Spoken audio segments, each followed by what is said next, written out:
You must be on cloud nine. You're nominated for a Grammy. How are you feeling after that? That's amazing news. It's amazing news, and I have to be honest, Aaron, I'm exhausted because I think there's the initial, well, for us, it was, I would describe it as a shock, right? We weren't expecting to be nominated at all.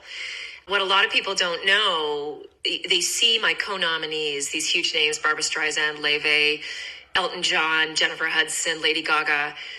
And what they don't know are the other entrants who didn't make that top 6 that I'm a part of. Right. Which included Jeff Goldblum, Ringo Starr, Ben Folds, Lea Salonga from the music theater world, Tony Bennett's daughter, Antonia Bennett, Belinda Carlisle, Christina Aguilera, like Rachel and Vilray. Like there's just a bunch of really great, super talented acts that were also entrants. And so when I looked at the list as a voting member and as an entrant, I just said, okay, well, that's it for me. Right. I'll give this my best shot, but there's just no way I'll break through. I can't compete with artists of this stature and with, the kinds of machines they have behind them. But I'll do my best. And so when the news came in, which is a story in and of itself, it was like truly unfathomable. This had to be a moment for you where a situation in your life where, you'll always remember where you were and what you were doing when you found out. Well, my husband and co-producer, Ben Whitman, and I were in this very room that your listeners can't see, but you can see it because we're here on Zoom. So we were in our living room and we filmed a little greeting. We had actually debated not watching the nominations just because we're so busy. But we thought, you know what, we've got to do this. Like, if not for ourselves, for our fellow musicians who all submitted, some of whom will be nominated, and let's mark this moment with them and for me as a member of the Recording Academy.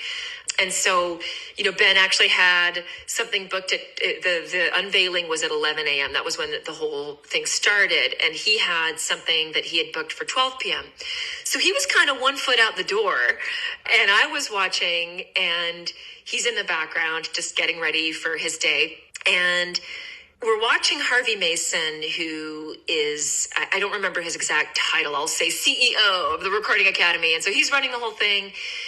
And he's going through the various nominees in big categories. There's wonderful little vignettes from Sabrina Carpenter and Chappell Roan and David Foster. And so I'm watching all these wonderful stars and then some of the bigger categories. And then, I want to say that 15, 20 minutes in, they're basically wrapping up. But prior to that moment, a friend of mine who's also a publicist living in New York City, Lydia Liebman, she texted me. And it was just 2 words, OMG, Laila. And and I immediately caught that as a signal. But it was so beyond fathomability that I went, okay, wait a second, what's happening? And then Drew Jureka from the Venuti String Quartet, who was a big part of Wintersongs, but he was also an entrant with another Grammy nominee, as it turns out, Justin Gray. So Drew Jureka texts me and he says, congratulations, Laila. And at that point, these two have information that I don't. And so Ben and I then immediately begin to furiously try and find some official announcement beyond what we had just seen that did not include our category. And so that was the most suspenseful and possibly painful and exciting 15 minutes of our lives, where we could not find information to substantiate the nomination. And finally we did once they'd published the full list. And then later we discovered that there were actually simultaneous to that, I'll call it the main announcement, there were other announcements happening at the same time in other categories. We just didn't get the memo. And so later, after all the hubbub had died down a bit, we were able to find that particular video and it made it all feel more real. But yeah, it was a moment. I was both shaking and crying. It was such a visceral reaction. I didn't expect to have that kind of a reaction. It was very deep. And I'll tell you, and I'm sorry I'm being long-winded, but no, I love it. Yeah. The past 2 years of my life and career had really brought me to the brink where I have a 15-year-old son. He's amazing, but it's a uniquely challenging time in parenting. I think anyone who's had or has a teenager in this day and age could attest to that. So we've had some real challenges there, which occupy, I want to say, 90% of the hard drive space in our brains and our hearts. I got a pretty serious concussion on a gig in August of 2023 that 8 months later led to vocal issues that I'm still dealing with, but were really, really disruptive to my career. For a year and a half, I actually had taken a step back this spring. I'd gotten dropped by my European agent. Like, it was not a good news year for me. You're the first person I'm sharing that with. And so it just felt like things were winding down. Like I might be facing the sunset. I had been rejected by every grant council that I applied to for my next project. Like it was just it was a fallow year, to say the least. So then to have this happen was such a juxtaposition. And I think that's why I was crying and shaking. My nervous system had been withstanding blow after blow after blow. And suddenly it's like the unicorn. we found the unicorn. Right. Like, it was in the category of miraculous, I would call it. It gives me goosebumps because it's like everybody goes through things over the past couple of years, especially of really, Dana, who I talked to earlier, she's really about manifesting and putting things out there. Right. And, I've learned things over the past few years, especially that you can manifest something and put something out there and you can kind of forget about it almost, but that doesn't mean that things aren't still working in the background to help with that, whatever you put out there at that time. And you can go through some crap or some other things, but things can still be working in the background. It sounds like that really happened for you. And that's an amazing story to hear. I'm so happy for you that this happened. More things to unpack from that now. It's, I guess I'll circle back. First of all, you're nominated, obviously, in the Best Traditional Pop Vocal Album category. And you mentioned all the artists, Brandi Carlile, Elton John, Lady Gaga, Barbra Streisand, amazing artists. But that wasn't what you had put the album into. So how did it come to be that it was nominated in that category and not the jazz category, which you had originally, proposed or put forward? So I'm still discovering a lot about what happens behind the scenes. And of course, on the one hand, these processes should be transparent, but on the other hand, they're trying to maintain a fair process. And so my understanding now is that there are a number of committees, as with the Junos, right. And the committees are field and or category based. So fields will include like a broader collection of categories, for example, all the jazz categories, and then funnily enough, traditional pop vocal. It's in the same field as jazz. So I think it's considered jazz adjacent, which is really interesting because other than Laufey's album, none of I've only thus far listened to Elton John and Brandi Carlile. I'm making my way through every co-nominees project in full because it's so exciting to me and I'm such a fan of all of theirs. And thus far, I'm assuming that Laufey's is the only one that's truly jazz adjacent in that category.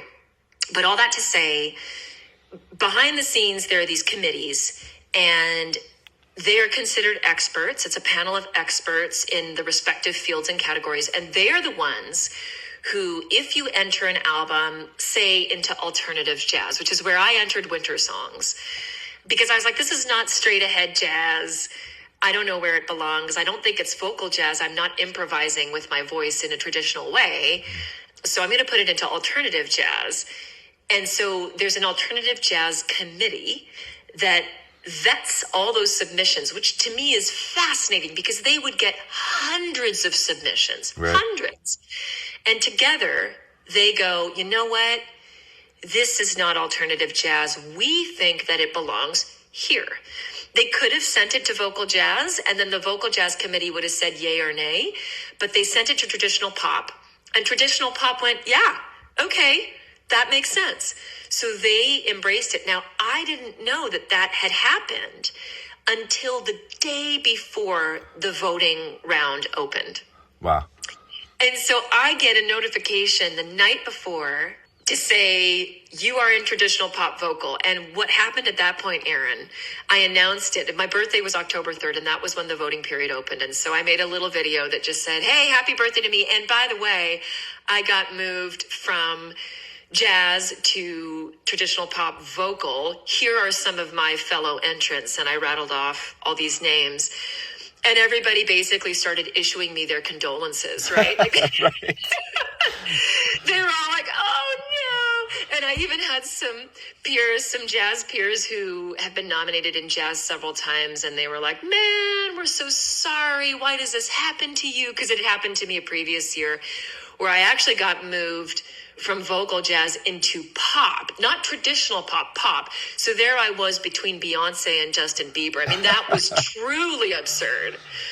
That made no sense to me, but at least traditional pop does make sense. I mean, mind blowing in terms of the level of the artists that are in that particular category and their stature. But from a stylistic place, I was like, that makes sense, actually, for Wintersongs, you know. And I know we, Dana, I think, interviewed you right. I don't know if it was right before Wintersongs came out, but it was about a year ago, right? Yes, but that's cool I to remember the conversation well. She's yeah, lovely. yeah. You know, obviously it was written. You were in the woods. You were in a cabin for 2 weeks, really describing it and listening to music. Very serene and peaceful, calm environment to be creating music. And now, you know, that album is going to be put on the glitziest, highest platform imaginable, really, for music in terms of getting awards at the Grammys. So that's such a big leap and a contrast. But I think it really speaks to the authentic and the genuine artistry that you put into that album. Thank you for saying that. And I'll add, you know, because we didn't hear officially from the Recording Academy for a number of days, sending us their official congratulations via email and here are your next steps, etc. I had a friend who is part of the Academy. Again, I don't understand all the roles and titles, but without giving anything away, she just said, you need to know that you deserve this, because I was trying to understand how I even got in, you know, into those top 6 nominees. So to answer your question, she spoke to the artistry. She said, you need to realize that your fellow voting members of the Recording Academy, and there are 13,000. Now, not all of them would have voted in my category. I couldn't tell you how many voted. That's something the Grammys would know. That's probably confidential information. But then what she suggested, without saying it outright, is then a top number of high-grossing voted projects move through to an expert panel. And it's that panel that's looking at a number of factors, including artistry. And so for me, in a way, that's what I'm taking to the bank. You know, I'm still super humbled, but it was a 3-year process to get Wintersongs done. We didn't work at it straight, you know, flat out for 3 years, but it marinated more than any other album I've worked on in my entire career. We put so much care and thought into the project, and it kept expanding. And the last kind of round of recording sessions before we finally released it in November of 2024 involved the expansion to a chamber orchestra, which was really, from a financial place as well as organizational and just the stuff of dreams, that was what really ramped it up to the next level. And we used Rob Mathis, a friend of ours who's an orchestrator to the stars. And we didn't hire him just because, you know, of his heft of a resume, right, but rather because of the artistry. Rob Mathis is hired by Bruce Springsteen and staying in for Obama's inauguration concert and Vanessa Williams and all these incredible artists because he's remarkable as a musician. And so we brought him into the fold, and that, I think, was what moved the album into a whole other level that I reckon is a big part of why it got nominated. That's beautiful to hear.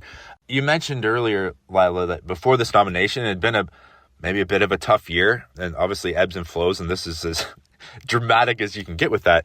But what opportunities has that, I'm sure there's been some things that, I'm sure this has changed since that nomination, but what kind of opportunities now are before you or have maybe popped up even since that time? Because, your elevator pitch is forever changed, right? Like, at the very least, you're always going to be forever a Grammy-nominated artist. So how has that changed in the short term here since that's happened, and what opportunities does that present to you now? Thanks for asking. Yeah, you're right. I actually keep forgetting to update my bio and various bio lines on social media, etc. And even the album itself, Wintersongs, now I think 2 nights ago I realized, I should add 2026 Grammy nominee.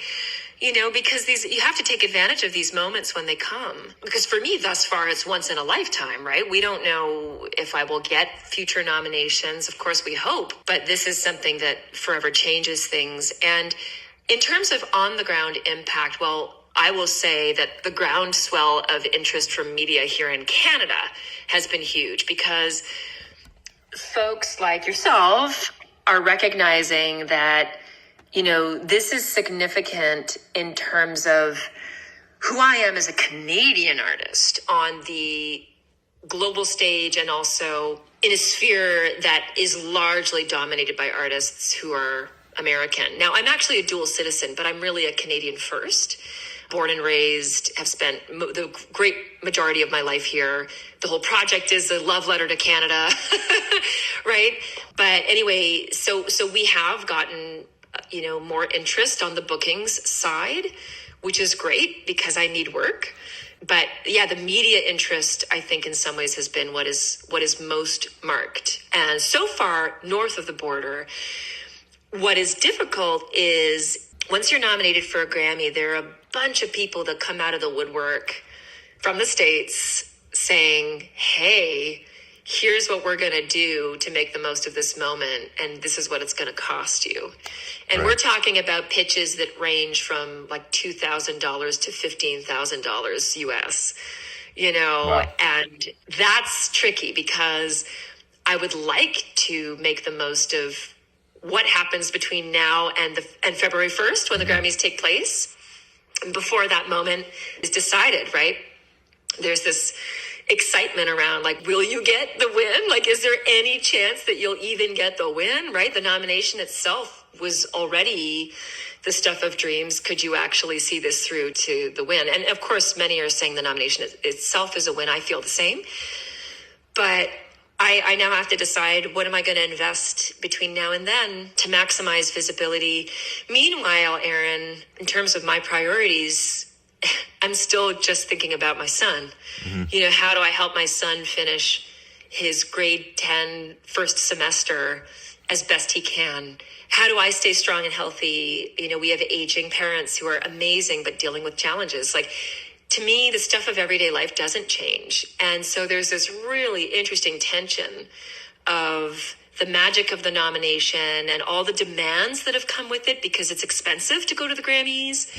So there's kind of the reality of the Grammys. There's like the dream, but then there's also the reality. And that's really begun to set in and definitely is a stressor, even though it's a positive stressor. And then there's just the stuff of everyday life that has not changed and won't change. So this is the world in which I find myself right now. Definitely a balancing act that not a lot of people get the chance to navigate through, right? But So I feel like we could talk about a lot of this stuff for a long time, but I will ask you this. So I understand that you're going to be working on a new project, and I think you're going to be going back to Banff, right, to work on it. So talk to me a little bit about that. And I believe it's Dreamland, the Canadian Songbook Reimagined. The last time you were in Banff and working on a project, you created a Grammy-nominated piece of music. Do you feel pressure? Is that even a thing? Is that even a thought going into this project? Is there more confidence? Is there more motivation, I guess, now that what's been done in the past with what you're going to be working on next? I would say I feel exactly the same. When it comes to writing or arranging creation, when I go into that writing room or that writing hut, which to me is such a sacred place, not to be overly precious about it, but because Banff has been such a partner now for years, And they've partnered with me yet again. I mean, I had to submit a formal proposal. It was a fairly rigorous process. So now I've been gifted this time. My feeling, the only pressure I feel is to make the most of that time. So Grammy nomination or not, I have a responsibility to myself, to my family, who I'm going to be drawing apart from for a week. So it means my husband, who's going to be very busy with gigs, is also going to be managing our son and everything else while I'm gone. And then, of course, the Banff Centre only has so much space to offer artists in a given season. And so I've been very fortunate to be given this time for a week. And, and then I'm thinking in this case, and this is unique, I'm thinking of the artists whose work I'll be covering. I have chosen one artist, at least one artist from every province and territory to cover. There are a number of Indigenous artists. So for me, that's new. Two of whom I've met and asked permission from. And they're super thrilled, which is wonderful. But my thinking and the pressure I feel is, how do I honor their work? Because that's the goal. The goal is to enjoy the process of kind of getting in and going in and not renovating their songs, but making them my own, but then at the same time honoring the raw material, which is obviously theirs. And that's a big job. I don't know that I'll be able to get through all 15 songs in 6 or 7 days. But yeah, that's, to me, it's about the art. It comes back to the art, right? Like, and I think you hear people say this when the nominations come, when they don't, like whether they do or they don't. It really is about serving the muse, for lack of a better word, the artistic community, and then, of course, the broader community that we're hoping to offer something meaningful to make their lives, we hope, a bit richer, a bit more interesting, maybe a bit better. Absolutely. Awesome, Laila. Well, we're looking forward to that project, to the Grammys, and finding out the results. But either way, I think you're a winner, like you said, just being nominated in that category and getting that attached to your bio and attached to your career is very exciting. Canada is such a vast country. You're going to be an ambassador for our country and for Canadian music at this big event. So I couldn't think of anyone better to represent Canada at that event, and wish you all the best with everything, with the day-to-day life and with the Grammy nomination and with your music and career. So, Laila, thank you very much for taking time with us today. Thank you so much, Aaron. It's such a pleasure to speak with you. And of course, a big hello to Dana.